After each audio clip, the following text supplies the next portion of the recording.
का उखी मठ जो स्थान है वो उषा का मठ कहा जाता, उषा का स्थान था।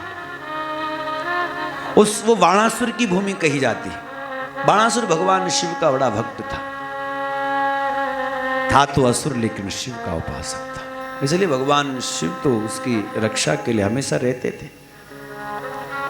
अनिरुद्ध को जब यहां बंदी बना लिया गया था तब भी भगवान जब नारायणी सेना लेकर के युद्ध करने के लिए आए थे तो भगवान शिवजी ही लड़ रहे थे नारायण के साथ में। बताओ, अपने ही इष्ट से लड़ पड़े, किसके कारण? अपने भक्त के कारण, क्योंकि अहम भक्त पराधीन। ये भक्ति पराधीन कर देती है भगवान को। भगवान कहते हैं मेरे भक्त के लिए तुम्हें कुछ भी करने को तैयार हो जाओ। और फिर बाणासुर की बेटी इस उषा के साथ में महाराज अनिरुद्ध के विवाह की चर्चा होती है। और फिर नाती पोते बेटा बेटी तो बहुत कुछ हो गए सब।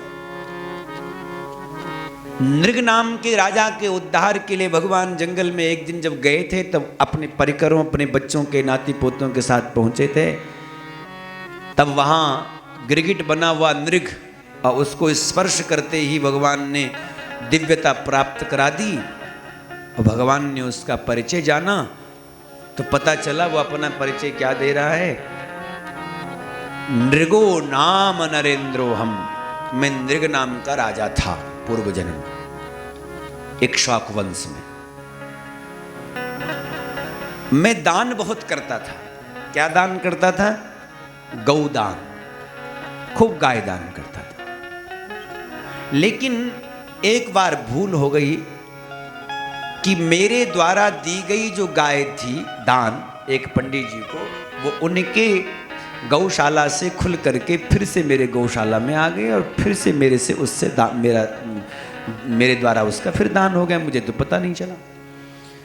और जब मैंने उसका दान कर दिया तो फिर से ये मेरे से अपराध हो गया।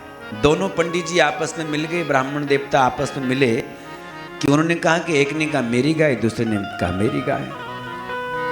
किसने दी? बोले नृग ने दी। तो उनको ऐसा लगा कि मैं पहले दान करता हूँगा और उसके बाद में चोरी करवा लेता हूँगा और उसके बाद में फिर दान करता हूँगा अपने नाम के लिए। तो उन्होंने मुझे श्राप दे दिया, जाओ गिरगिट बन जाओ। तब से भगवान मैं ये कालक्षेप कर रहा था, लेकिन मुझे भरोसा था कि गौ माता के दान से एक न एक दिन मुझे गोपाल की प्राप्ति होगी। और वह आज भगवान गोपाल सामने खड़े हैं। भगवान के चरणों में स्तुति करते, प्रणाम करते, भगवान ने उनको उत्तम लोक दे दिया। लेकिन अपने बच्चों को समझाया, देखो तुमने सीखा तुमने कुछ इस राजा से। इसका मतलब है कभी भी किसी श्रेष्ठ का अपराध नहीं करना। किसी सनातन वैदिक परंपरा में जो लगे हुए हैं, सत्य की और जो बढ़ रहे हैं, उनका अपराध नहीं करना। या ये कहें कि श्रेष्ठों के धन का भी हरण नहीं करना, भूल से भी उसका भोग नहीं करना। स्वदत्ताम परदत्ताम वा ब्रह्म वृत्ति हरे चया, ब्रह्म वृत्ति हरे चया। 60 वर्ष सहस्राणि विष्टायां जायते कृमि, विष्टायां जायते कृमि।